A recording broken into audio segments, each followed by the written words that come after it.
오늘 우리 5월 가정의 달을 맞아서 오늘이 그 첫 번째 주인데 오늘 이제 어린이날로, 그다음에 다음 주는 이제 어버이 주일로 이렇게 지킵니다.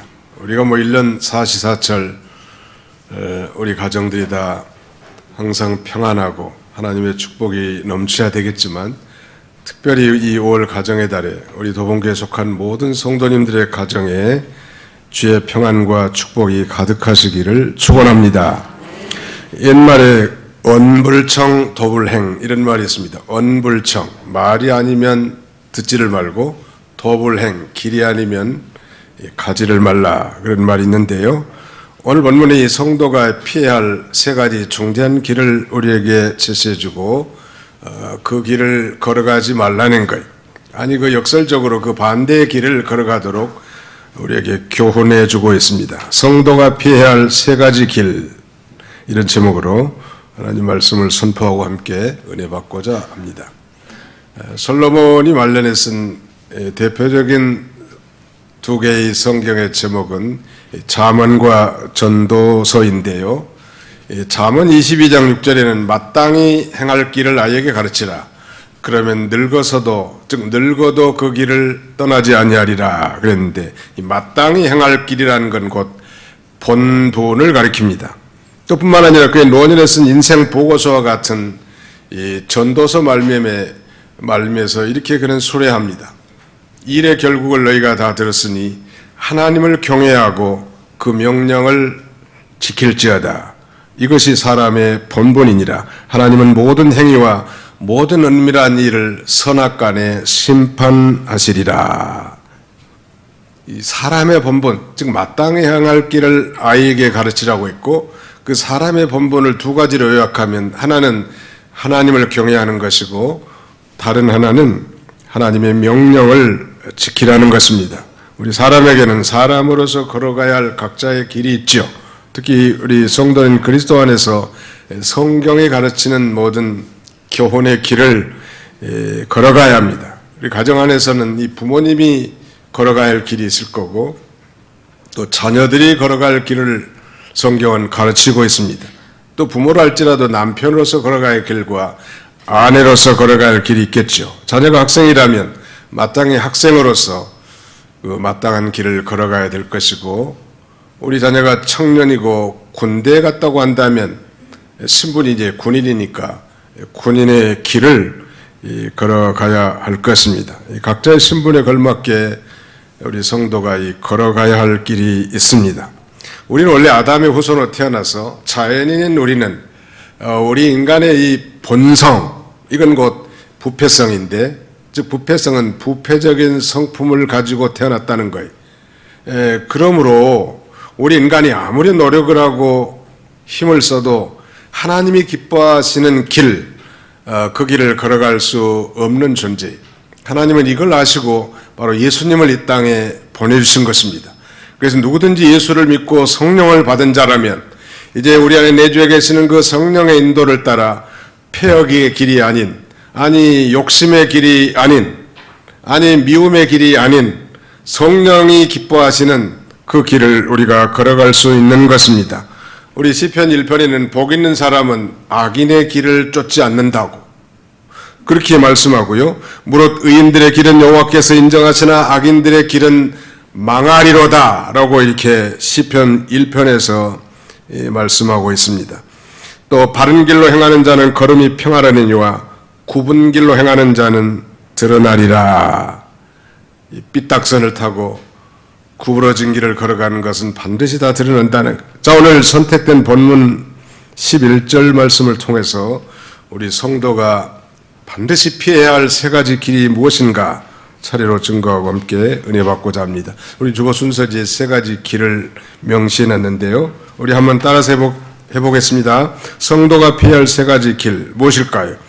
따라서 합시다. 가인의 길, 발람의 길, 그리고 마지막으로 고라의 길. 이 가인과 발람, 그리고 이 고라의 길을 피하도록 야고보 형제 유다 선생은 특별히 일반으로 보낸 이 공동서신을 통하여 많은 교회에 편지하고 있습니다. 원래 이 유다는 예수님의 동생입니다. 육신의 동생이고 또 당연히 그래서 야고보의 형제인데, 그는 뭐 예수 그리스도의 뭐 동생이라고 말하지 않고 예수 그리스도의 종이면서 야고보의 형제라고 이렇게 그리팅 인사말에 소개하고 있습니다. 그러니 많은 교회들 공동 서신을 통하여 일반을 얻는 구원의 교리에 대해서 편지를 하려고 마음은 먹었지만, 당시 초대교회에 만연한 이 영지주의 거짓 선지자들, 즉 영지주의 이단을 경계해서 단번에 주신 믿음의 도를 위하여 힘써 싸우도록 투쟁적인 메시지를 이렇게 보내고 있는 것입니다. 그 가운데 바로 영지주의 거짓 선지자들, 이단자들이 바로 이 가인의 길, 발람의 길, 고라의 길을 걸어갔는데, 참성도인 우리 그리스도인들은 그 길을 배격하고 참성도다운 길, 즉 참된 복음을 파수하고 하나님이 기뻐하시는 길을 걸어가도록 우리에게 교훈하고 있습니다. 가인의 길, Cain's Way, 가인의 길이 도대체 뭔가? 이 가인에 관한 스토리는 창세기 4장 1절 이하에 자세히 언급되어 있습니다. 우리가 시간 관계상 모든 본문을 다 찾아볼 수 없고 우리가 어느 정도 이해하고 있는 분야라 사료됩니다. 이 가인의 길, 가인은 아담의 큰아들이죠. 그리고 그의 동생은 아벨 아닙니까?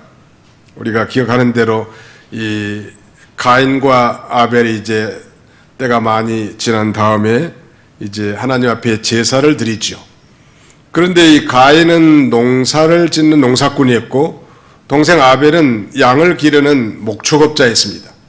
그래서 이 아벨은 이 양의 첫 새끼와 그 제물을 가지고 하나님 앞에 제사를 드린 반면에 형 가인은 농사꾼이니까 이 농업 수확물, 즉 땅의 소산물을 가지고 하나님 앞에 제사를 드렸는데, 하나님께서는 아벨의 제사 제물과 아벨은 받아들였지만 가인의 제사를 연락하지 않았다고 성경은 증거하고, 이 일로 인해서 형 가인이 아벨을 시기하고 미워하다가 단둘이 이제 들판에 있을 때 돌을 들어 높이 들어서 머리를 찍어 이 돌로 쳐서 동생을 죽이는 이런 어마어마한 사건이 터집니다.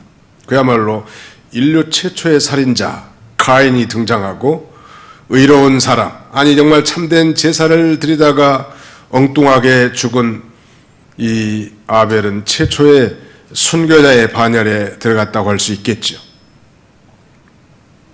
자, 그렇다면 도대체 왜 하나님께서는 아벨의 제사는 받았지만 가인의 제사는 받아주지 않았을까요? 여기에 대해서는 성경학자들에 따라서 이 해석이 다양하고 상당히 주관적인 해석도 많은데, 성경은 명명백백하게 히브리 11장 믿음장에서 믿음으로 아벨은 가인보다 더 나은 제사를 드렸다고 성경은 그렇게 증거하고 있습니다. 뿐만 아니라 하나님이 그 예물에 대하여 증언하심이라고, 그가 죽었으나 그 믿음으로서 지금도 말하느니라 라고 증거하고 있습니다.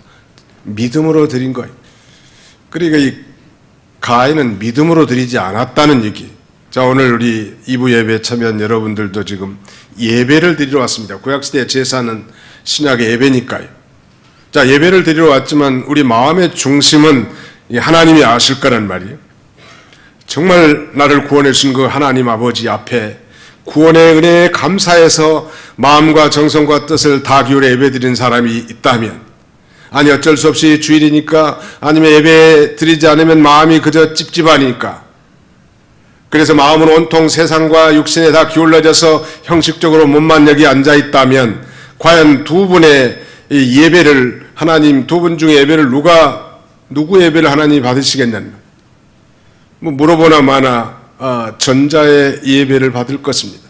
정말 나를 구원해 주신 그 구원의 은혜에 너무너무 감사하고, 그래서 정말 이 삼위일체 하나님 여호와 하나님의 그 성호를 찬양하며 나의 길과 또 장래를 친히 책임져 주시고 인도해 주신 그 하나님 앞에 참 예배를 드린 성도의 예배를 하나님이 받으실 것입니다.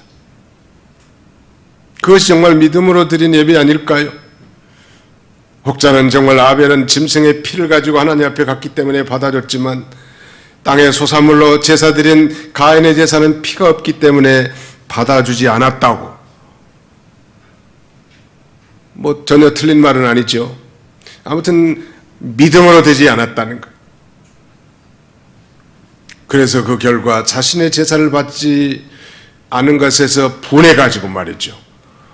참된 제사를 드린 동생을 시기하고 미워하다가 결국 엄청난 살인죄를 범하게 된 것입니다.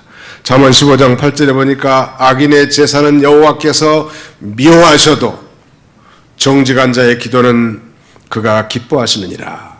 악인의 예배를 왜 하나님이 미워하실까요?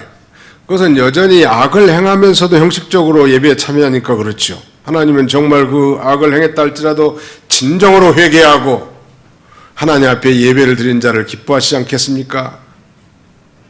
근데 여전히 악을 행하면서 이중생활하면서 말이죠. 하나님 앞에 예배에 참여한다면 그 예배를 기뻐하실 리가 없어요. 미워하신다. 그러나 정직한 자의 기도는 비록 허물과 죄가 많지만 진정으로 회개하고 신앙 양심을 써서 하나님 앞에 기도드리는 이 기도의 제사는 하나님이 연락하실 것을 우리에게 가르치는 것입니다.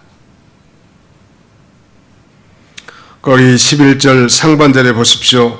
화 있을진저 이 사람들이여 가인의 길에 행하였으며, 바로 이 사람들은 1세기 후반 AD 70년에서 80년경에 이 초대교회 당시에 은밀하게 교회 안에 침투한 영지주의 이단자들을 가리킵니다. 영지주의를 그노시즘이라고 합니다. 혹은 뭐 노스틱주의자들 이렇게도 말하는데요. 이들은 영과 육을 분리해가지고 영은 깨끗하고 거룩한 반면에 육신 이건 아무것도 아니다, 속된 것이다, 이렇게 이분법을 말하자면 이분법적으로 생각하는 거예요. 소위 이분법적 사고를 가진 거예요.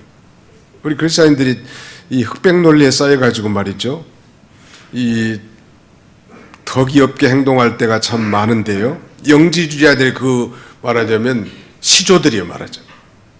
자, 얼마나 극단적인가. 이 영지주의자들의 이 주장은 영은 거룩하고 깨끗하고 육신은 더럽고 속되다고 이렇게 판단했기 때문에 어떻게 예수님이 육신을 입고 이 땅에 오셨는가, 예수님의 성육신을 부정하는 이런 엄청난 죄를 범하게 될 뿐만 아니라, 자, 육신은 아무것도 아니니까 이제 우리 구원받았으니까 우리 영혼으로 아무렇게나 살자, 그러면서 소위 도덕적 폐기론자들이 등장하는 거예요. 이제 랄랄라 우리 구원받았으니까 좋다, 쾌락을 즐기면서 살자, 노세 젊어서 노세, 그러면서 아무렇게나 사는 그런 자들이 생긴 거예요. 반면에 또 한편으로는 우리 영은 거룩하고 깨끗하지만 육신은 더럽고 추악한 것이기 때문에 이 육신을 잡아 패야 된다, 소위 금욕주의자들이 생긴 거예요. 이 에피큐로스 학파와 스토아 학파가 바로 이 영지주의자들 사고방식에서 유출된 철학사상이에요. 이게 바로 이원론을 주장하는 것입니다. 우리가 예수 그리스도를 믿고 구원받았습니다. 죽었던 영이 살아났지요. 말하자면 영혼이 구원받은 것이죠, 어떤 면에서는. 반면에 우리 육신도 이제는 중생한 영이 성령의 인도를 따라서 육신도 점점점 소위 몸의 구속함을 이뤄나가는 것입니다. 그리고 장차 우리가 예수님 재림할 때 우리 부활은 이 육체적 부활이에요. 이런 잘못된 사상이 초대교회 안에 만연되어 있기 때문에 예수님의 육신의 동생이고 야고보의 형제인 유다는 부랴부랴 일반인들에게 정말 구원에 관한 일반 교리를 써서 편지하려던 차에 그 필체를 바꿔서 단번에 주신 믿음의 도를 위하여 힘써 싸우라고 이런 투쟁적인 서한을 보내게 된 것입니다. 바로 이 이단자들이 마치 가인의 길을 걸어갔다는 거예요. 그래서 심판을 받았다는 걸 말하잖아요. 가인의 길을 요약하자면 바로 형제를 미워하고 시기하여 살인한 그런 무서운 죄예요. 사랑하는 성도 여러분, 우리 성도가 반드시 피해야 할 첫 번째 길은 가인의 길입니다. 사람을 미워하고 사람에게 갑질하고 말이죠. 욕하고 무시하는 거 다 가인의 길 걸어가는 거예요. 예수 믿으면서도 목이 뻣뻣해가지고 아주 교만하고 남 무시하고 말 함부로 하고, 제발 말을 함부로 하면 안 돼. 이 성도들이 목회하면서 느낀 건데, 성도들이 다 상처받는 게 다 말 때문에 상처받더라고. 나의 친절하지 못한 말. 자기는 근데 뭐 느끼지도 못하는 거예요. 상처 준 사람은. 나 때문에 상처받았다는 걸 잘 모르는 거예요. 말을 참 조심해야 될 것 같아요. 우리도 뭐 주보 껍데기에 써놨잖아요. 삼가 조심하도록 하는데 말을 조심해야 될 것 같아요. 만약 그렇지 않다면 그건 가인의 길을 걸어가는 것입니다. 성경은 증거합니다. 그 형제를 미워하는 자마다 살인한 자니 살인한 자마다 영생이 그 속에 거하지 않은 것을 너희가 아는 바라.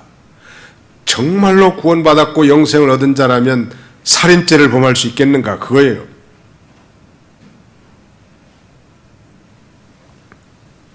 예수님께서도 제6계명을 설교하시면서 이 산상에서 소위 산상보훈에 그렇게 말씀하십니다. 그러니까 제6계명 살인하지 말라, 이게 제6계명 아닙니까? 거기에 대해서 당시에 이 율법 선생들, 바리새인들은 단순히 사람을 죽이는 것으로만 살인을 생각하는 건데, 정말 이 율법을 만드신 예수님으로서는 너무 안타까운 거예요. 내가 살인하지 말라고 한 그 의미는 무엇인지 내가 지금부터 설명하겠다. 마태오 5장 21절에 이하에 이렇게 말합니다. 이 옛사람에게 말한 바 살인하지 말라, 누구든지 살인하면 심판을 받게 되리라 하였다는 것을 너희가 들었으나 나는 너희에게 이르노니 형제에게 노하는 자마다 심판을 받게 되고 형제에게 라카라고 욕하는 자마다 공회에 잡혀가게 되고 미련한 놈이라고 하는 자는 지옥불에 들어가게 되리라. 노하거나 욕하거나 미련하다고 무시하는 것 자체가 살인하지 말라는 계명 속에 포함되어 있다는 것. 만약 그렇다면 우리는 혹시 이 가인의 길을 걸어가고 있지는 않나요? 나는 아무개 보기 싫어서 교회 나가기 싫다고.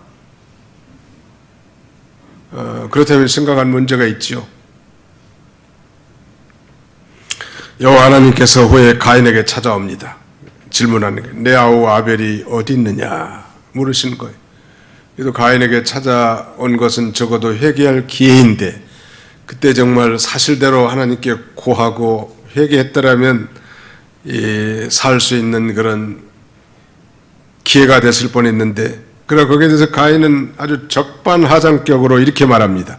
내가 알지 못하나이다. 내가 내 아우를 지키는 자니까. 그러면서 도전하는 거예요. 적반하장이라는 건 도둑이 도리어 몽둥이 들고 날친다는 거 아니에요? 잘못한 사람이 오히려 잘한 사람을 나무라는 경우를 일컫는 말이. 그는 회개할 마지막 기회를 다 잃어버리고 그의 남은 인생은 저주와 실패의 삶을 삽니다. 그만이 아니라 그의 후손들도 마찬가지. 다른 사람을 미워하는 거, 시기하는 거, 무시하는 거, 그거 좋은 거 아니에요. 옛날 어떤 이 판사 한 사람이 의사에게 찾아왔습니다. 내과 전문의에게 찾아와가지고 거기서 이 훌륭한 내과 의사에게 진단을 받고 조제된 약을 이렇게 먹지만 차도가 없는 거예요. 약을 먹으면 차도가 있어야 되는데, 위장병, 심각한 위장병. 그래서 그런데 당연히 그 의사는 예수를 잘 믿는 신실한 크리스찬 닥터란 말.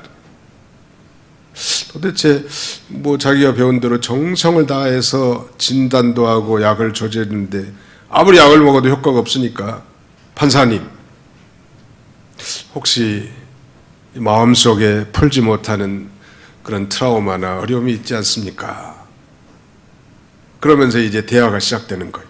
알고 보니까 이 판사님이 어렸을 때 아주 심각한 트라우마가 있었던 거예요. 그 사실은 뭐냐면 자기 할아버지하고 이웃 할아버지하고 싸운 거예요. 뭐 땅 때문에 싸웠는지 물 때문에 싸웠는지, 옛날에는 물싸움도 많이 했거든. 윗논하고 아랫논 서로 물댄다고. 그러다가 밀치고 닥치고 하다가 그만 이웃 할아버지가 자기 할아버지 밀쳤는데 넘어져가지고 그 길로 죽은 거예요. 그러니까 이 어린 소년의 생각은 내가 어떻게든지 공부 많이 해가지고 판사가 돼서 우리 할아버지 원수를 갚아줘야겠다. 이런 미워하는 마음이 가득 찬 거예요. 그 일생 동안. 고시를 패스하고 판사가 됐지만 자기가 먼저 죽게 생겼어. 위장병 때문에. 알고 보니까 다른 사람을 그 미워하는 그런 마음이 심령 속에 가득 찼기 때문에 아무리 약을 먹고 좋은 의사를 만나서 진단을 받아도 진료를 받아도 효과가 없었다는 거예요. 말씀드린 건 요지는 다른 사람 용서하는 게 그 사람을 위한 것도 되지만 사실은 더 자기를 위한 거. 여러분 다른 사람 미워해 본 적 있나요? 절대 미워하지 마십시오. 그게 바로 가인의 길이에요. 5월 가정의 달에 말이죠. 특별히 우리 가정 안에서도 제가 잘 아는 어떤 분에게 한 2달 전에 전화를 했어요. 그분의 그 형님 전화번호 좀 알려달라고. 그러니까 됐던 그분이 그러더라고. 우리 연락하지 않고 산지 몇 년 됐습니다. 그러더라고. 전화번호도 모른다는 거예요. 형제지간에도 아버지 뭐 유산 때문에 그랬는지 아예 그냥 상종도 안 하고 미워하면서 사는 거예요. 그래도 되는 거예요? 안 되는 거예요? 세상에 그런 게 어디가 있어요? 형제들이 말이죠. 가정의 달, 우리 자신들이 풀어야 할 숙제 가운데 하나는 우리 가족 구성원들 가운데 누구도 혹시 미워하는 사람이 있다면 예수님이 우리를 용서해 주신 것처럼 다 용서해 주시고 먼저 손을 내미시기를 축원합니다. 그게 우리에게 가르치는 이 교훈이요. 그 다음에 두 번째 길은 발람의 길이. 발람은 선지자였습니다만 좋은 선지자가 아니고 물질의 눈이 어두워서 타락한 선지자예요. 이 내용도 민수기 22장부터 무려 24장, 석장에 걸쳐서 자세하게 언급되어 있는데요. 거기 11절 오늘 본문 중간쯤 보면 삭스를 위하여 발람의 어그러진 길로 몰려갔으며 초대 영지주의 그 이단자들은 이 돈 때문에 어그러진 길로 몰려간 그런 존재들이라는 거예요. 바리새인들은 돈을 좋아하는 자라 성경이 그렇게 기록하고 있습니다. 우리가 돈이 유용하지요? 필요합니다. 열심히 산업활동, 경제활동을 통해서 재산을 축적하고 자녀들을 기르고 하나님을 섬기는 일 필요합니다. 옛날에 유명한 김현부 목사님은 하나님께서 우리에게 물질을 주신 2가지 목적이 있다고 했는데 첫째는 먹고 쓰라고 주는 것이고 다른 하나는 믿는 일 하라고 주셨다고. 아주 간단하면서도 통쾌한 정의를 내리신 거예요. 하나님 우리에게 물질 주신 것은 첫째 먹고 쓰라고 주는 거예요. 자녀들 기르고. 두 번째는 믿는 일 하라고. 즉 하나님 섬기는 데 쓰라고. 하나님 우리에게 물질을 주신 거예요. 믿으시기 바랍니다. 근데 이 싹 때문에 돈 때문에 말이죠. 선지자로서 정로의 길을 걸어가지 않고 삐딱한 어긋난 길로 몰려갔다는 거 아니겠습니까? 그는 정직한 선지자가 못됐습니다. 돈에 눈이 먼 타락한 선지자였는데 초대교회에 가만히 들어온 이단자들이 바로 이 거짓 선지자 발람의 길을 걸어가는 것입니다. 자기의 유익을 위하여 하나님 앞에 옳지 못한 길을 걸어갔습니다.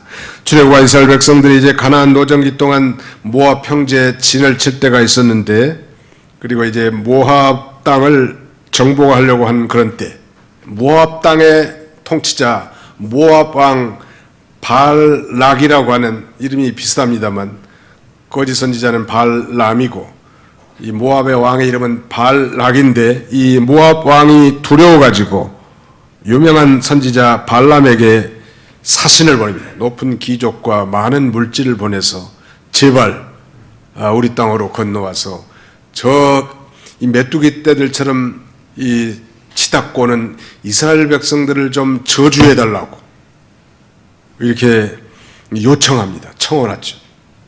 당연히 참 선지자라면 하나님의 백성들, 하나님이 사랑하시고 기뻐하시는 이스라엘 백성들을 저주하는 것은 명명백백한 위법이요.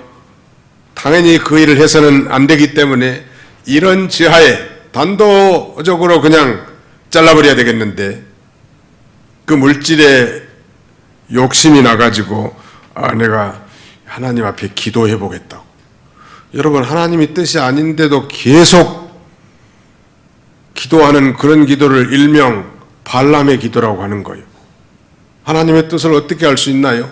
우리는 성경 말씀을 통해서 무엇이 하나님의 뜻인지 아닌지, 아니 성경 말씀이 없는 것이라면 이 성령의 감동함과 하나님의 섭리를 따라서 무엇이 하나님의 뜻인지를 알고 그 뜻을 행할 수 있는 힘과 능력을 달라고 하나님 앞에 기도해야 되겠는데, 하나님의 뜻이 아닌데도 그 욕심의 눈이 어두워져서 기도해 보겠다고 하는 건 참 기가 막히고 똥을 쌀 일이에요, 말하자면. 집사님, 내년에는 좀 성가대원도 좀 해보시고 봉사에도 좀 참여하면 좋겠습니다. 그럼 어디에 대답해야 되겠죠? 기도해 보겠습니다. 굉장히 좋은 대답 같지만 나는 그렇게 좋게 안 받아들입니다. 아니, 봉사할 만하니까 봉사하라고 하고 성가대 할 만하니까 성가대 하라고 했으면, 목사님 제가 부족하지만 목사님이 말씀하시니 한번 해보겠습니다. 이게 정당한 자세지. 뭘 또 기도해봐. 가서 순종하면 되는 것이지. 한번 다 합시다. 순종이 축복의 비밀입니다. 예, 믿고 순종하면 하나님이 되게 해주신단 말. 안 될 것 같아도 되는 거예요.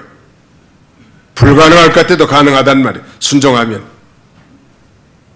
아무튼 이 거짓 선지자, 물질의 눈이 어두니 발람 선지자가 이 제안을 단번에 거절해야 되겠는데, 재물을 보자 욕심이 생겨서 반복해서 하나님 앞에 기도해 보겠다. 아니, 무슨 기도하고 자수할 것도 없죠. 주여, 저 사악한 무리들의 이 유혹을 물리치고 당당하게 믿음으로 승리하게 하옵소서. 예수님처럼 그 길을 걸어가야 되겠는데 뭘 기도해 보냐는 말. 이 명명백백한 하나님의 뜻에 대해서는 기도할 것 있다 없다? 할 건지 말 건지 기도할 필요는 없어. 그건 그저 순종하는 거예요.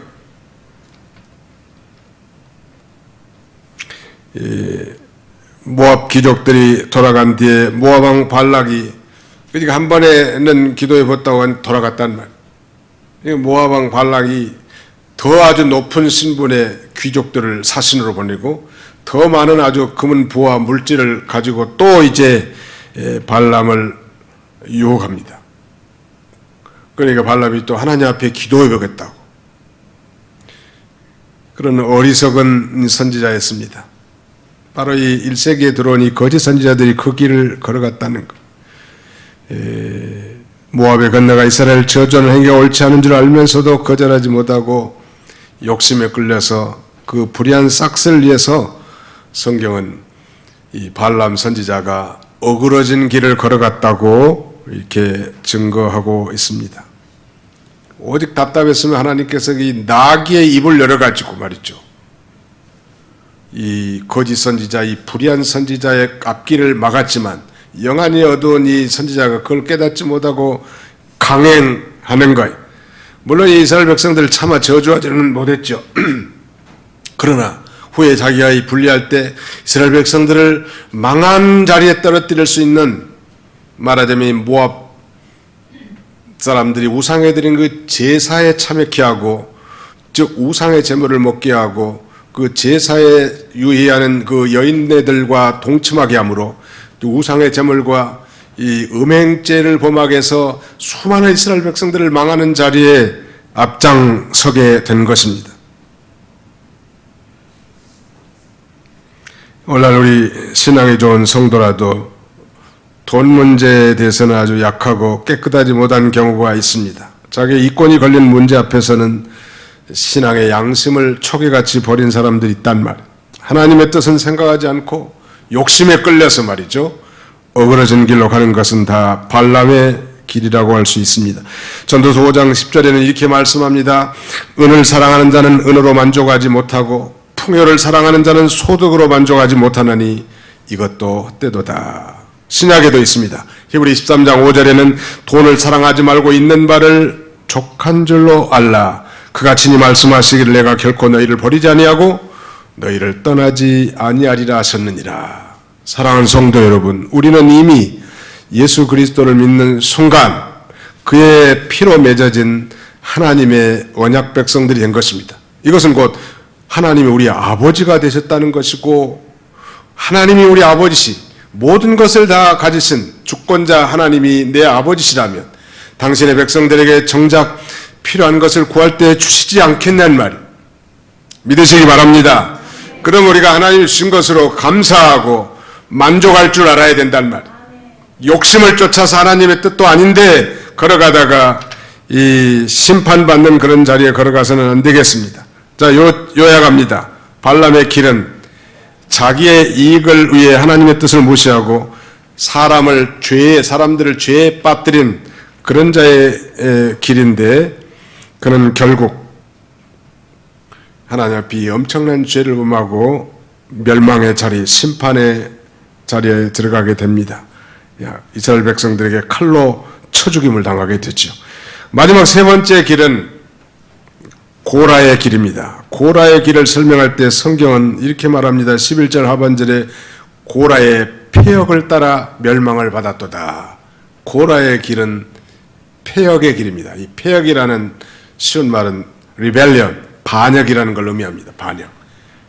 정당한 권위에 대한 도전, 아니 정당한 권위를 무시하고 거스리는 행위, 이게 반역이라고 할 수 있는데요. 이 고라는 어떤 사람인가? 그는 하나님의 성전에서 봉사하는 레인이었습니다. 그런 그가 다단과 아비람 그리고 온과 함께 당판을 짓고 이스라엘 총회에서 태감받은 자, 회중 가운데 존귀한 지휘관 250명과 함께 소위 반역을 꾀합니다. 구테타를 행한 거예요. 거기 우리 한번 읽어볼까요? 거기 한번 찾아서 읽어봅시다. 민수기 16장 1절로 3절, 구약 민수기 16장 1절로 3절. 우리 온라인 예배 드리신 분도 한번 찾아보세요. 민수기 16장 1절로 3절을 같이 통독하겠습니다. 제 성경으로는 221쪽인데요. 민수기 16장 1절로 3절입니다. 시작. 레위의 증손 고앗의 손자 이스라엘의 아들 고라와 루벤 자손 엘리압의 아들 다단과 아비람과 벨렛의 아들 온이 당을 짓고 이스라엘 자손 총에서 태감을 받은 자 곧 회중 가운데서 이름 있는 지휘관 250명과 함께 일어나서 모세를 거스르느니라. 그들이 모여서 모세와 아론을 거슬러 그들에게 이르되 너희가 분수에 지나도다. 회중이 다 각각 거룩하고 여호와께서도 그들 중에 계시거늘 너희가 어찌하여 여호와의 총에 의해 스스로 높이느냐. 유다 선생은 초대교회에 가만히 들어오니 영지주의 이단자들도 바로 이 고라의 반역의 길을 따라 행하다가 멸망을 받을 자라고, 그래서 이 여러 교회들 향해서 그런 이 폐역의 길을 걸어가지 말도록 편지로 경고하고 있습니다. 참 지도자 모세를 거스른 고라의 폐역의 말을 우리가 읽었는데 그 마지막 부분에 보면 너희가 어찌하여, 모세 아론을 가리키는 거예요. 너희가 어찌하여 여호와의 총에 의해 스스로 높이느냐. Why then do you exalt yourselves above the assembly of the Lord? 여호와의 assembly, 총회 위에 너 스스로 높이느냐. 한마디로 말하면 많은 백성들 다 거룩하고 우리도 있는데 왜 너희들만 잘난 척하느냐. 그런 거예요. 절대 그런 게 아니죠. 모세와 아론은 하나님께서 세우신 거예요. 특별히 하나님께서 모세를 세우셔서 저 애굽에 430년 동안 종살이한 자기 백성들을 건져내고 10가지의 재앙을 베풀어서 또 홍해를 도화시키고 또 만나와 메추라기를 이 광야에서다 먹이는데 귀하게 쓰임받는 그야말로 하나님 앞에 특별히 세움받은 존귀한 종이란 말. 이런 이 참된 종을 향한, 즉 정당한 권위를 향한 그 권위에 도전하고 반항하는 세력들을 향하여 이 고라가 당을 짓고 거슬렸단 말. 거기에 죄에 대해서 저들이 그 죄로 인해서 심판을 받았다고 성경은 증거합니다. 권위를 업신여기고 반역을 향한 이 무리들이 바로 고라당의 무리들인데 하나님께서 이 폐역한 무리들을 보시고 그 집과 가족들과 함께 땅을 벌려서 그 많은 사람들 다 삼켜버리게 하고 특별히 선택받은 그 250명의 이 족장과 같은 지휘관들은 불을 품어서 다 살라버립니다. 무서운 일이죠. 우리가 배울 수 있는 이 교훈이 무엇일까요? 우리 가정의 달에 우리가 생각할 것은 이 정당한 권위에 대한 우리의 자세, 정당한 권위에 대해서 우리가 인정하고 복종하라는 것. 여러분, 부모를 거스르는 자가 좋은 자녀가 아닙니다. 요새 뉴스 보니까 자녀가 부모를 죽이는 일들이 있더라고요. 자녀들도 이제 조심해야 될 시대가 됐다고. 언제 나 죽일지 모르니까. 무서운 시대예요. 중학교 2학년생들이 제일 무섭대. 중2 때문에 지금 김정은이가 못 쳐들어온다는데. 중2들은 그런다네. 내 부모를 공경하라. 이 말씀을 내 부모를 공격하라. 이렇게 애국한다네. 웃으려고 한 말이겠지만 폐역한 시대. 성경은 이렇게 가르칩니다. 자녀들아, 주 안에서 너희 부모에게 순종하라. 이것이 옳으니라. 내 부모를 공경하라. 이것은 약속 있는 첫 계명이니 내가 땅에서 잘 되고 장수하리라. 성경은 부모를 순종하고 주님 안에서 잘 공경하도록 그렇게 가르치고 있습니다. 남편을 거스르는 아내가 현명한 부인일까요? 결코 그렇지 않지요. 성경은 이렇게 증거합니다. 아내들이여, 자기 남편에게 복종하기를 주께 하듯 하라. 우리 주님께 복종한 것처럼 아내들은 남편을 잘 공경해야 합니다. 간 큰 남자 시리즈들이 많은데 말이죠. 어느 날 이 할아버지 세 분이 얼굴이 퉁퉁 부어가지고 경로당에 왔더래요. 60대의 그 할아버지는 왜 그렇게 얼굴이 퉁퉁 부었냐고 그러니까 부인에게 맞아서 이렇게 퉁퉁 부었다니. 왜 맞았냐고 물어보니까 아침밥 안 주냐고 했다가 그만 두들겨 맞았다니. 70대 할아버지도 얼굴이 퉁퉁 부어가지고 경로당에 와가지고 할아버지는 또 이렇게 얼굴이 퉁퉁 부었냐니까. 부인한테 맞아서 그랬다니. 왜 맞았냐고 그러니까 부인은 어디 가냐고 물어봤다고 두들겨 패더라고요. 80대 할아버지도 하나 퉁퉁 부어가지고 왔어요. 왜 할아버지는 이렇게 얼굴이 부어가지고 왔냐 그러니까 부인한테 맞아가지고 그랬더니 아침에 눈 떴다고 두들겨 맞았다는 그런 참 웃지 못하고 씁쓸할 그런 유머가 있는데요. 우리는 이 세상의 그런 강 큰 남자 시리즈하고는 역행해야 돼. 성경의 가르침이 교훈이란 자기 남편을 공경하지 못한다면 그 뭐 더 볼장 없어요. 보이는 자기 남편도 공경 못하면서 어떻게 주님을 공경한단 말이야. 하나님, 보이지 않는 하나님을 섬길 수 있겠는가. 그 어불성설이에요. 자기 남편을 왕처럼 대접하면 자기는 어떤 존재가 돼요? 당연하죠. 왕비가 되죠.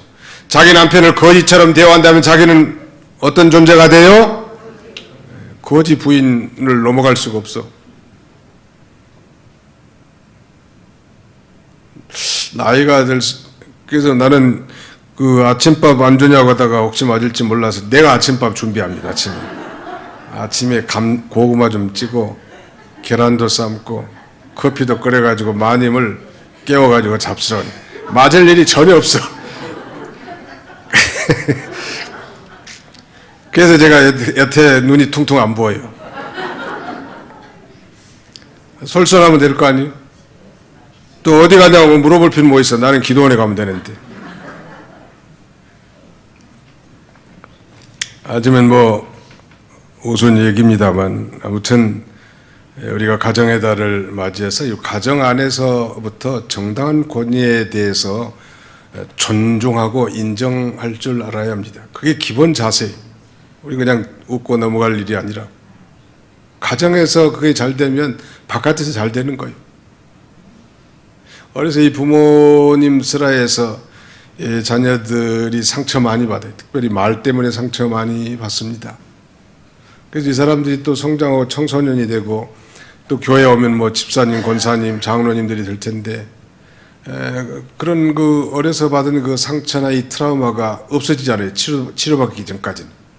그 공동체에 해악을 줄 수 있는데 그 근본을 따라가 보면 어려서 그런 엮이는 과정에서 엄마의 말 한마디에 상처받고 아버지의 이 공감이 없는 반응에 대해서 상처받아가지고 이렇게 약간 겉은 멀쩡한데 번지를 하고 속은 병신된 그런 상태로 사는 사람들이 너무나 많단 말.